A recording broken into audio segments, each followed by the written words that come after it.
Hey Vince, let's talk a little bit about the Raiders' future reserve contract signings, and not the everyday names you see. It's mostly like a practice squad kind of guys, but it's interesting because more than 83% of the guys that they chose to sign to these contracts were offensive players, and Mm. only Shorter played in 25% or more of those games. Some of the names on the list: Chris Collier, McClendon Curtis, Jamin Davis, Philip Dorsett II, who's had more than a cup of coffee in the league. Trevin Mai, also Laki Tassi, Dalton Wagner. Those are the names that kind of stick out to me. For you, Yeah. any of those names pop up to you? Yeah. So, I go back, especially with these names and this list, I can't help but think back to training camp, which feels like forever ago. But, being there every single day and being there as the players were coming onto the field, warming up, going through practice, and then closing things out.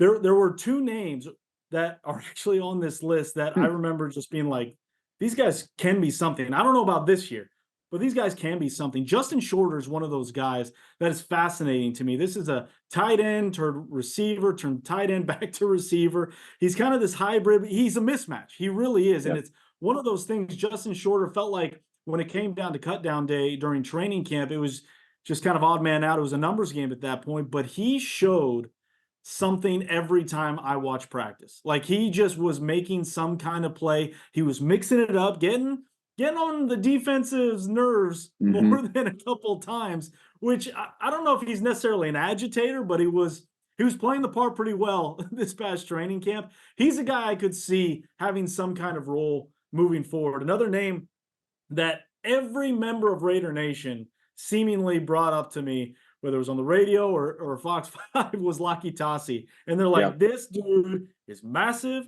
He can move. Can he do anything? And this is a guy who, during training camp, I believe, you can correct me if I'm wrong, Yeah. was 4 months from learning about the game, Exactly. understanding what it was. And his ability to move people, again, it was fascinating to watch him. He started at defensive tackle, moved his way to interior offensive line. He was a guy that every time we talked to the coaches was like, I just can't believe how quickly he's picking up the game. I mean, we have guys that were fifth year seniors in college that are still trying to learn some of the things that he's already doing, and it's just coming involuntary. The third name I'll give you is Trevin Maye. Yeah. And I always have a soft spot as a storyteller for the local guys because it's always just a nice story. But Trevin Maye is a local kid here in Las Vegas that he didn't get a lot of opportunities during the preseason, but when he did, he made the most of them. Had a Yeah. couple sacks in preseason action. Always seemed to kind of flash during training camp. One of those guys that you want in your locker room that plays for the other guy, really cares about the team, and you could tell that by the way he plays. When you talk to him, a little bit soft spoken, but when he gets out there, he is as mean as can be. So looking at those three names in particular, really fascinated me. Happy to see a guy like Trevin make his way back on the futures contract, as well as Justin Shorter and Laki. Again, I don't know what Laki Tassi's future is going to be. I don't know what kind of impact he's going to have at the NFL level, but he is going to be fascinating to watch this offseason. Just a massive body, good person to talk to, and just like Yeah. a fun disposition too, which you don't Yeah. expect on an NFL roster. But there's something Rugby that, guy. yeah, exactly, fun, happy guy. Something that you will find though, these kinds of guys, you'll find a lot of these kinds of guys at the Senior Bowl, and that's Yep. upcoming. And the Raiders don't have a coach right now, but I would assume they're going to have a coach by this point to figure out where they go. Senior Bowl, January 31st, 2026, in Mobile, Alabama. I've covered it a couple times, and it's funny, Vince, because the first time I covered it, I was like, "Done it. Never ever want to do this thing again. I hate going here. It's just a waste." And then I went a second time. I was like, "This is actually kind of a cool thing here because you get to see these guys. They're not the stars, so to speak, but they're guys that are going to show up. The number one pick isn't going to be playing in this bowl game, right? Mhm. But look at these names that played there for the Raiders last year: Jack Besh, Darian Porter, Caleb Rogers, Cody Lindenberg. They all played in that Senior Bowl last year. Last year, all 32 teams selected at least one participant from the Senior Bowl. Have you ever been there? Have you ever covered it? What do you think about the I've Senior not, Bowl? but my first TV job offer was from Oh, Mobile, Alabama. Uh, I politely declined oh, you don't for like all the oysters? reasons What? you said why you were never going back. Maybe I should have done more research when I was young. I'm sure it's a great town. Sure, it's a Fun great city. place to be. And if there's any members of Raider Nation, Mobile, Alabama, my apologies. But the Senior Bowl is always fascinating for me to watch because there's always names coming out of it. You mentioned the names for the Raiders, like Jack Besh.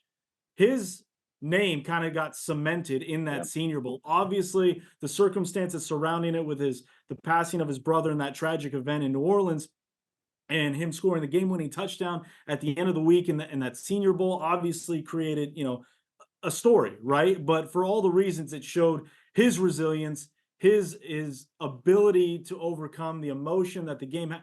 The Raiders learned a lot about Jack Besh that week, right? And they learned about all those guys. Caleb Rogers was another name. I remember talking with the coaches when the rookies first reported here in Henderson, and I asked them, they go, Caleb Rogers was on our radar for a while, but that Senior Bowl is really where he kind of became, we need to get this guy, right? Like, so Senior Bowl is a massive opportunity every year, but it feels like, and you tell me if I'm wrong, the Senior Bowl feels like every year it's picking up more and more steam.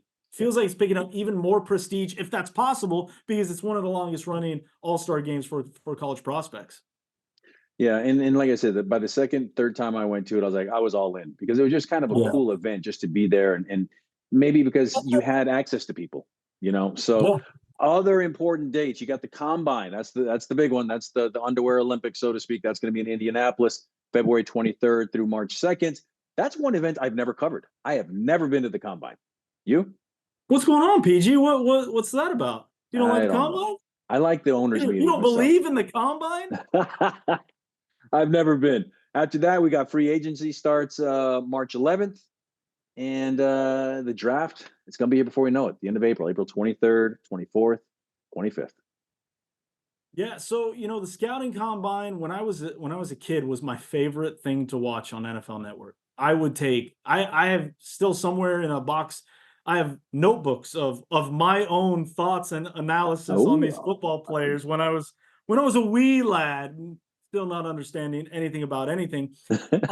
Fascinating to see, especially with the Raiders holding the number 1 overall pick, what Fernando Mendoza does or does not do. Obviously, a lot gets made about the 40 time. A lot gets made about, certain drills that are done, whether it's receivers, DBs, or some of those quick, fast twitch muscle type drills for the defensive and offensive linemen. And that's all well and good.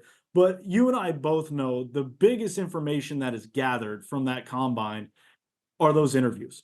The ability to communicate with prospects, coaches, vice versa, what those prospects are able to do. We've seen the viral videos, especially of Brian Daboll trying to, the play recognition, memory, what they're able to retain in a short amount of time, how that may project into the NFL, into a training camp, into a regular season, things of that nature, which I find fascinating. As a TV guy, we need more access to that.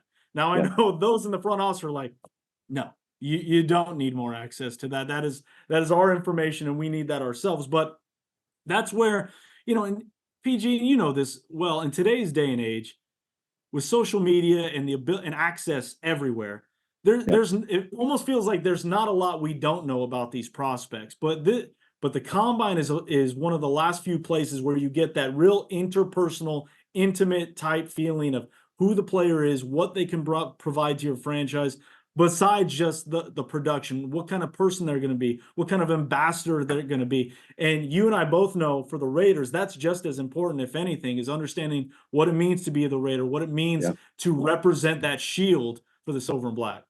Especially with the new coaching staff in place by that point, obviously they'll be able to figure out exactly what that blueprint looks like going forward, especially with John Spytek already saying that.